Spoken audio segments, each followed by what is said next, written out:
সবাইকে আমার আরেকটি নতুন ভিডিওতে স্বাগতম। টুরস 98-এর পক্ষ থেকে সবাইকে শুভেচ্ছা এবং আমি এই মুহূর্তে আছি রামসাগর দিনাজপুর জেলায়। আপনাদের দেখাবো এইখানে আসলে একটা বানরের দেখা পাওয়া যাবে। ওই যে একটি স্থান, ফটক দিয়ে মন্দিরে যাবে, ঢুকতে হয়, পরে এখান থেকে যাওয়া যায় কিনা আনন্দ পাবে। হ্যাঁ তো বন্ধুরা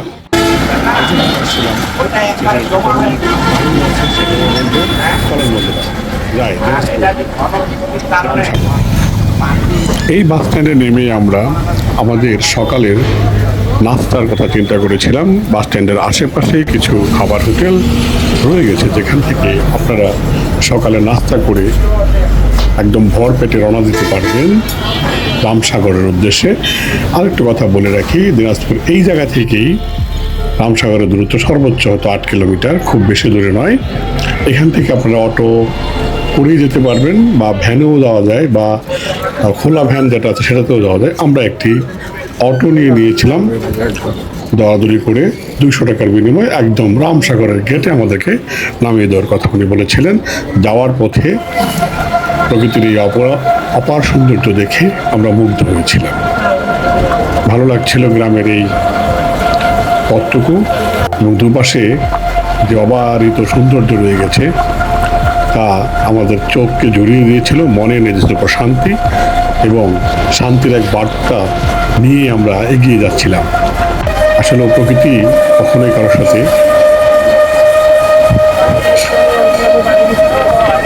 যুদ্ধ করে না, প্রকৃতি শুধু মানুষকে দিয়ে যায়। এই মুহূর্তে আমরা প্রায় রামসাগরের গেটের কাছাকাছি চলে আসছি।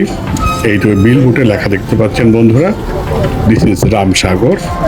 এখান থেকে সামান্য কিছু দূর, রাস্তার দুপাশে বিস্তৃত এই গাছগুলো আমাদের শীতল ছায়ায় রেখেছিল ঢেকে, আর দূরে ওই ফসলি জমি আমাদেরকে প্রাণবন্ত করেছিল।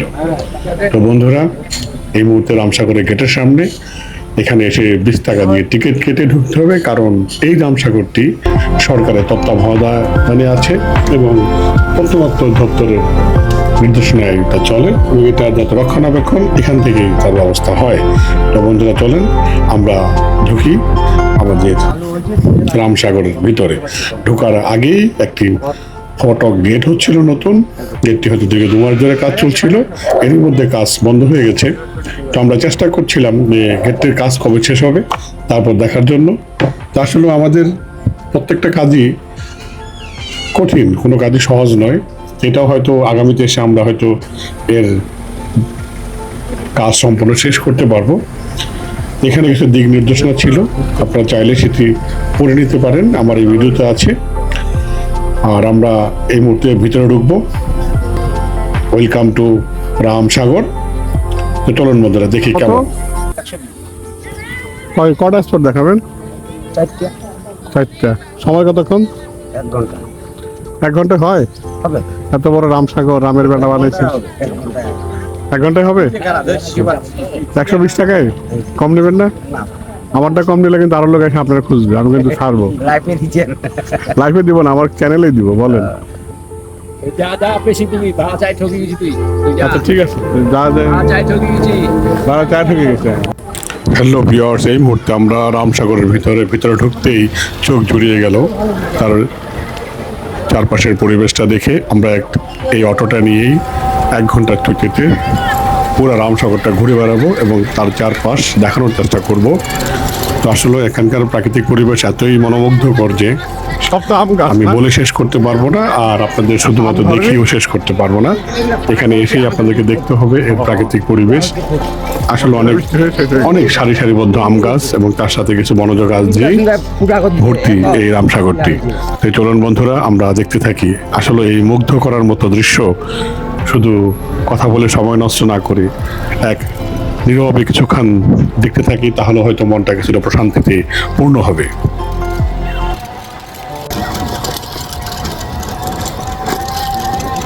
রামসাগর মনোরম পরিবেশ, ঠান্ডা শীতল, যদিও গরমের দিন, জ্যৈষ্ঠ মাস।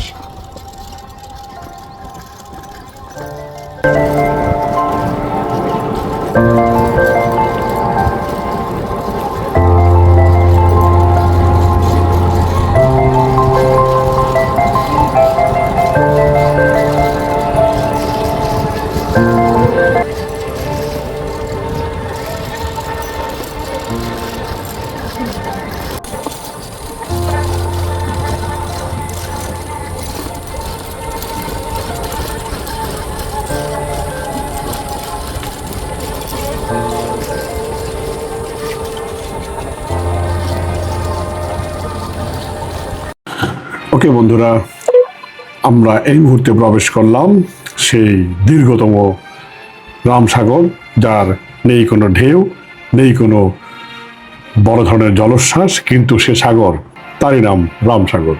তো চলুন জেনে নিই রামসাগরের কিছু ইতিহাস। রামসাগর বাংলাদেশের দিনাজপুর জেলার একটি ঐতিহাসিক ও বিখ্যাত দিঘি, যা মানবসৃষ্ট জলাধার। এটি দেশের সবচেয়ে বড় মানবসৃষ্ট দিঘিগুলোর মধ্যে অন্যতম। দিনাজপুর শহর থেকে প্রায় ৮ কিলোমিটার দক্ষিণে তাজপুর এলাকায় এর অবস্থান। রামসাগর খনন করেন রাজা রামনাথ। কথিত আছে 1800 শতকে প্রায় 1750 বা 1755 সালের মধ্যে ভয়াবহ পানির সংকটে দুর্ভিক্ষে মানুষের কষ্ট লাঘবের জন্য তিনি এই বিশাল দিঘি খনন করেন।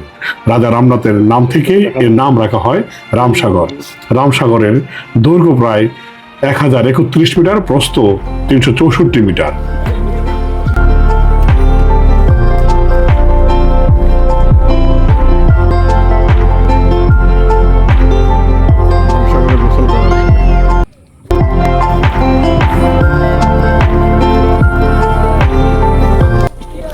বিশাল এক রামসাগর, এর ইতিহাস আছে, ইতিহাস নিয়ে আমি কথা বলবো। তার আগে চলুন দেখি গোসল করার একটা জায়গা, পর্যাপ্ত সুন্দর।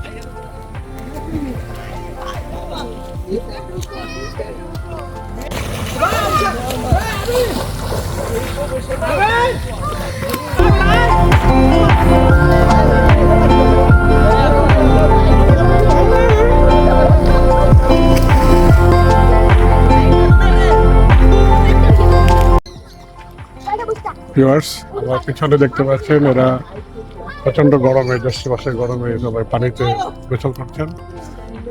আমারও খুব ইচ্ছা ছিল, কিন্তু প্রস্তুতি নাই বিধায় আমি আর এখানে করতে পারছি না গোসলটা। তো খুবই চমৎকার। পরবর্তীতে আসতে দেখি আমি চেষ্টা করব এখানে গোসল করার জন্য। তো আসলে মজার ব্যাপার, প্রস্তুতি নিয়ে আসা উচিত ছিল। আমার পিছনটা খুবই সুন্দর, যারা গোসল করছে দেখা যাচ্ছে। দেখেন বন্ধুরা, আমার কিন্তু খুবই ভালো লাগছে তাদেরকে দেখে। তো ওকে, চলেন দেখতে থাকি, সামনে যাই, আরো গোসল পাওয়া যাবে হয়তো। পুকুরে গোসল করা দেখে আমারও খুব ইচ্ছে হলো গোসল করতে, কিন্তু যথার্থ ব্যবস্থা না থাকায় আমি আর সেটা করতে পারিনি। তো আসলে খুব মজা হইতো। আমরা সামনের দিকে যাই, দেখি আরো কিছু দেখা যায় কিনা। হ্যালো প্রিয় ভিউয়ার্স, যা বলছিলাম আমাদের রামসাগরের সেই ইতিহাস। এই রামসাগরটিতে ছেলেপেলে গোসল করছে, তা আপনারা কিছুক্ষণ আগে দেখতে পেলেন। এই রামসাগরের গড় গভীরতা 10 মিটার। এর চারপাশে সবুজ বনাঞ্চল ও পর্যটন এলাকা গড়ে উঠেছে, যা এখন জনপ্রিয় ভ্রমণের স্থানে পরিণত হয়েছে। কিন্তু রামসাগরের যে গভীরতা, এটা নিয়ে কথা কিছুটা আছে, কম আর বেশি। তো তারপরেও যারা এখানে গোসল করছেন পর্যটকরা, তারা অবশ্যই যারা সাঁতার পারেন তারাই কেবলমাত্র এই পানিতে নামবেন, অন্য কেউ নামা ঠিক হয়। এই ভাঙাচোর অংশটার মধ্যে বসার ব্যবস্থা ছিল, হয়তোবা রাজ পরিবারের কিছু একটা অংশ ছিল এখানে, কিন্তু এখন তো ধ্বংসস্তূপে পরিণত হয়েছে। তবে পুরো এলাকাটাই কিন্তু সরকারিভাবে বা সরকারি ব্যবস্থাপনায়, গণপূর্ত ব্যবস্থাপনায় আছে, যার জন্য এই রামসাগরটা পরিষ্কার পরিচ্ছন্নতা কিছুটা পাওয়া যায়।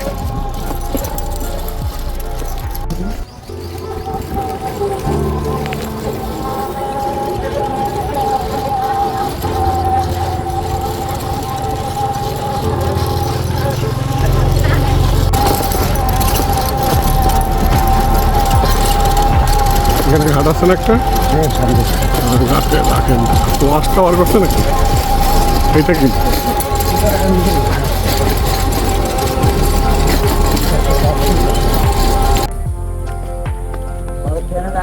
এরকম ঘাট বাঁধানো ছিল বিভিন্ন ঘাটে। রাজবাড়ির বংশধররা এখানে এসে গোসল টোসল করতেন, তারই বাঁধানো ঘাট। আসলে পুরনো কীর্তিগুলো দেখার মতো, এগুলোকে সংরক্ষণ করা খুবই জরুরি।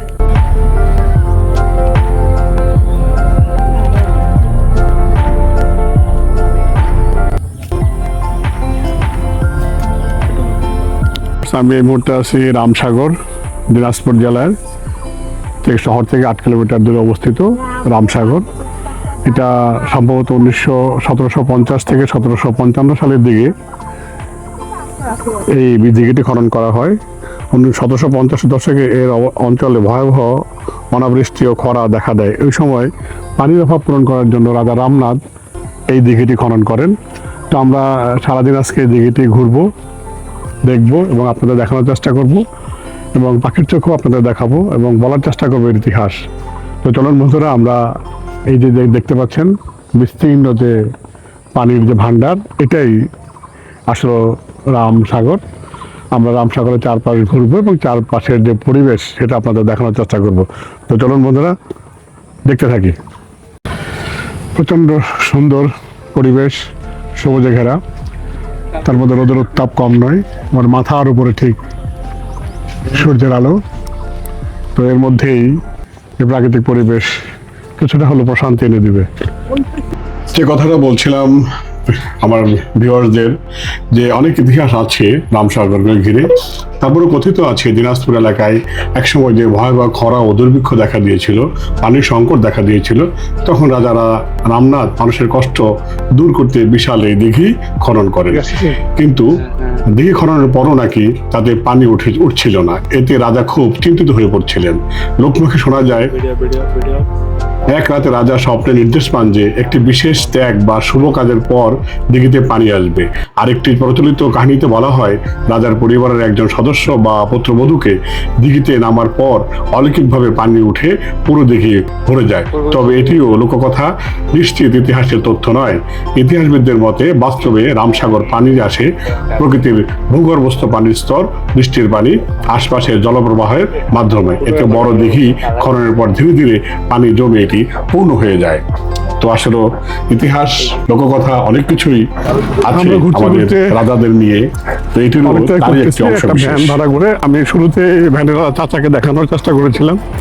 উনি অবশ্য একটা কথা দিয়েছে আমাকে, যে অন্য কেউ আসলে একটু কমও নেবেন ভাড়াটা। তো উনি ঘোরাবে, খাওয়াবে, দাওয়াবে, সবই করবে। গাভীর দুধের না?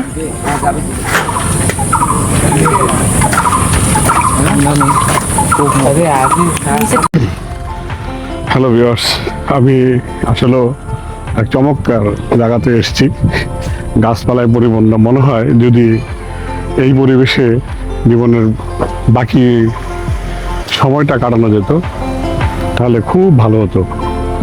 আসলে আমি বারবার একটা কথা বলি, সেটা হলো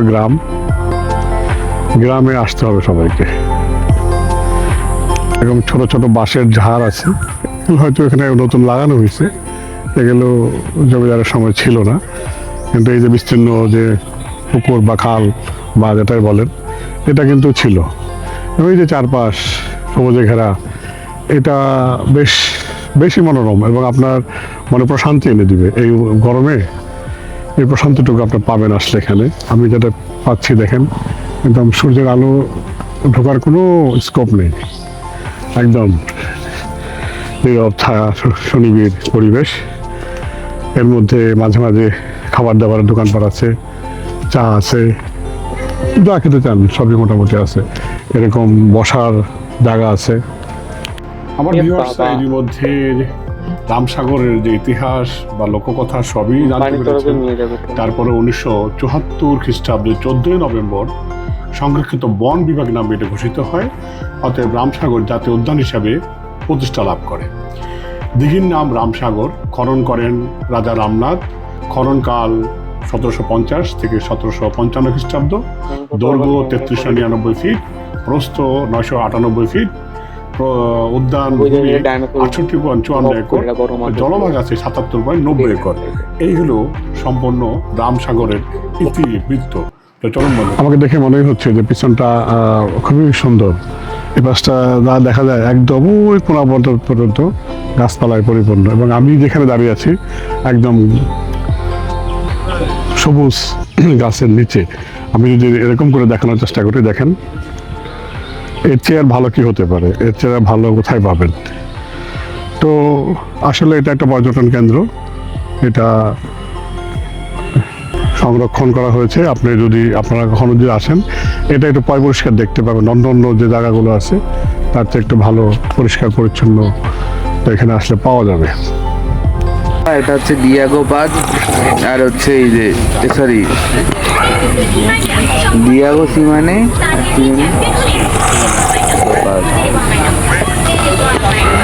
দুইটারই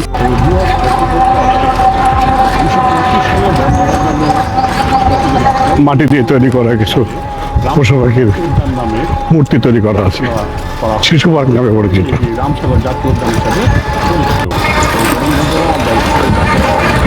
চারপাশে রাস্তা একই রকম, এখান দিয়ে দেখবেন একই রকম লাগবে, আশেপাশে হয়তো দুই পাশের প্রতিচ্ছবির পরিবর্তন হবে। যেমন এই যে বড় হাতি,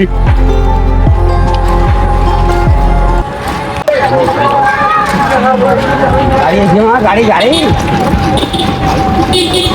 আর দেখি জুতা পড়ে যাবে। তৎকালীন সময় 30,000 টাকা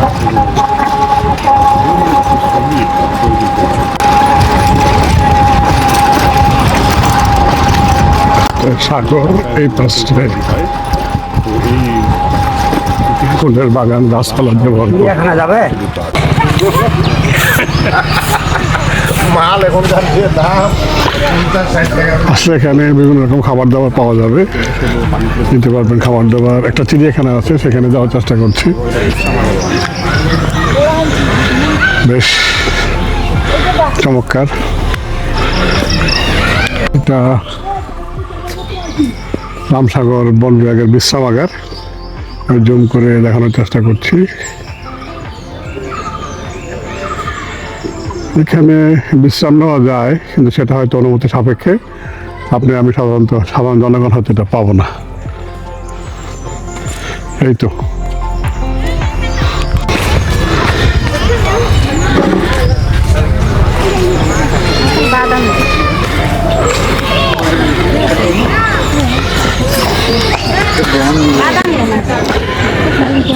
ঘুরলেই আসলে পর্যাপ্ত আম আছে গাছে, দেখা যাচ্ছে। আসলে এটাও দেখার একটা জিনিস যে আমের সিজন এখন আম তো থাকবেই। হয়তো মিনি চিড়িয়াখানা যেটাকে বলে, ওই যে ওখানে কয়েকটা হরিণ দেখা যাচ্ছে। এই তো এইখানে আসলে একটা বানরের দেখা পাওয়া যাবে, ওই যে ও খুব মজা করে বসে আছে, ওরা ডিস্টার্ব না করি। এরা উপরে বসে আছে, যাতে ওদের সাথে কেউ কথাবার্তা বলতে না পারে। এই যে রামসাগরের প্রাকৃতিক দৃশ্য এবং মনোমুগ্ধকর পরিবেশ আমাদেরকে মুগ্ধ করেছিল আজ সারাটা দিন। আমরা উৎফুল্লর সাথে সারাটা এলাকা আন্ত জানতে চেষ্টা করেছি, ঘুরতে চেষ্টা করেছি এবং দেখানোর চেষ্টা করেছি আপনাদেরকে। এই মুহূর্তে পাখির চোখে আরেকবার রামসাগরটাকে দেখে নিচ্ছি। আসলেও প্রকৃতির এত সুন্দর রূপ ছেড়ে কখনোই যেতে মন চায় না, তারপরেও আমাদেরকে যেতে হয়। তো বন্ধুরা, যারা এখনো আমার চ্যানেলটি সাবস্ক্রাইব করেননি, তারা সাবস্ক্রাইব করে আমার পাশেই থাকবেন এবং আমাকে আমার কাজের উৎসাহ যোগাবেন। আমি চাই যখন যেখানে যাব সেখানে আপনাদেরকে সেই দৃশ্য দেখানোর জন্য, এবং সৌন্দর্য এবং ইতিহাস মণ্ডিত কোনো জায়গা থাকলে তা আপনাদের সাথে। অতএব বন্ধুরা, আপনারা সবসময় আমাদের এবং আমার মধ্যে যারা আছেন তাদের সাথে থাকবেন।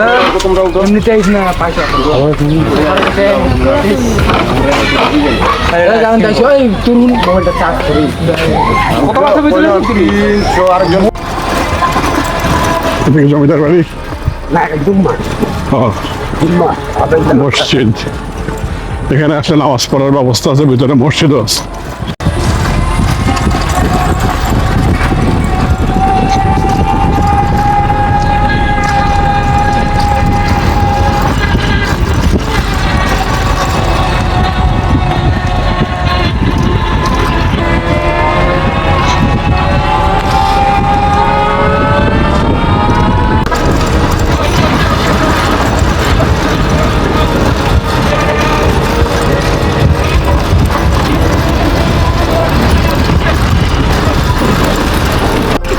আবার কি চালু করবে নাকি?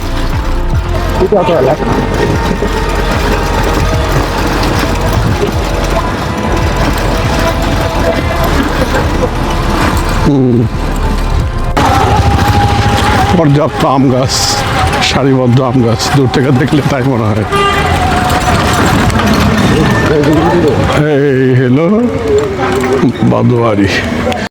এটা হলো যে রামসাগর, তার বাড়ির ধ্বংসাবশেষ। আসলে সব কিছু হয়তো রক্ষা করা গেলেও এটারে আর রক্ষা করা যায় না, একদম জনাকীর্ণ অবস্থায় আছে। দেখেন বাড়ির কোনো কিছু দেখা যায় না, শুধু গাছ আর গাছ। দিকে যাই দেখি বিশাল বড় ফটক।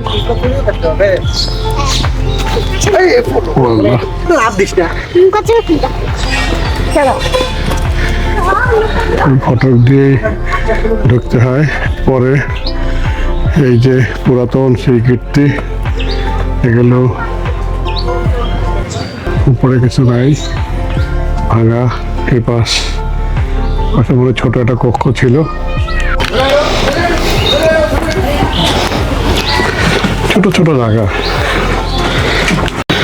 এই যে এটা একটা ছোট্ট গেটের মতো, এখান থেকে যাওয়া যায় কিনা? হ্যাঁ, তো ঢুকেই তো গেলাম। বিশাল অবস্থা। এটা কি জন্য যেটা করছিল বলা মুশকিল।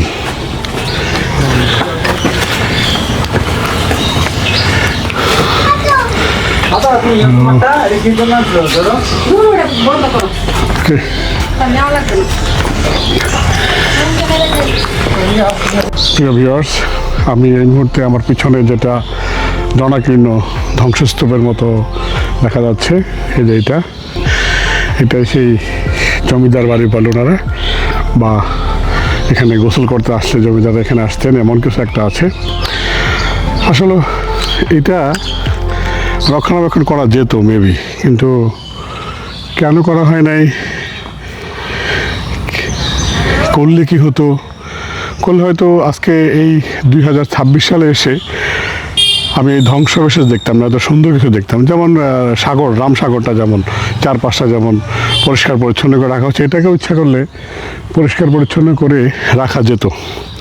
তাতে যেটা হতো সেটা হলো আমাদের পরবর্তী প্রজন্ম, এই যে আমি দাঁড়িয়ে আছি পিছনে যে বিল্ডিং, এটা জমিদার বাড়ি, একটা ফিলিংস আলাদা, জমিদার ভাব। কিন্তু তার ধ্বংসাবশেষ দেখলে মনে হয় কি, ক্ষমতা চিরস্থায়ী নয়, কিন্তু তার যে কিছু নমুনা, সেটা তো সুন্দর করে রাখার দায়িত্ব আমাদের, তাই না?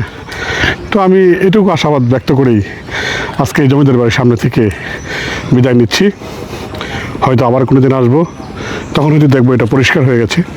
যাই আছে ভাঙ্গা চোরা যতটুকু আছে, তো আমরা পরিষ্কারভাবে দেখতে চাই। তারা রামসাগর যাওয়ার শেষ প্রান্তে এসে দেখেন, ধন্যবাদ আবার আসবেন। তো অবশ্যই ধন্যবাদ আবার আসবো। পরিষ্কার পরিচ্ছন্ন পরিবেশ, সুশীতল ছায়া, জ্যৈষ্ঠ মাসের খরতাপের ভিতরে আমরা যখন হেঁটে আসছিলাম, তখন আমাদেরকে একটু শান্তি দিয়েছিল এই সাগরের চারপাশ, এই রামসাগরের পানি, রামসাগরের গাছপালা। আর এই দেখেন কি সারিবদ্ধভাবে আম গাছ, আশ্চর্য রকম না? এগুলো আমাদের আকৃষ্ট করেছে। এগুলোর জন্য আমরা হয়তো আবার আসবো ইনশাল্লাহ। বিদায়ের প্রাককালে কিছু কথা না বললে নয়। পরিবেশ সুন্দর ছিল, রামসাগরের পানিও পরিষ্কার ছিল, পাশে একটা জমিদার বাড়ির মতো ছিল, সেটা হয়তো পরিষ্কার পরিচ্ছন্ন ছিল না। আগামীতে হয়তো বা সেটাকেও সংরক্ষণ করা হবে, আমি আশা ব্যক্ত করি। তার সাথে চারপাশে কিছু আমাদের যে টয়লেট, এই টয়লেটের ব্যবস্থাগুলো সাধারণত বাংলাদেশে কোথাও ভালো না। এখানে যদি আরেকটু ভালো হতো আমার কাছে ভালো লাগতো। তো এটুকু ব্যক্ত করেই আজকের মতো এখানে শেষ করছি। আসসালামু আলাইকুম।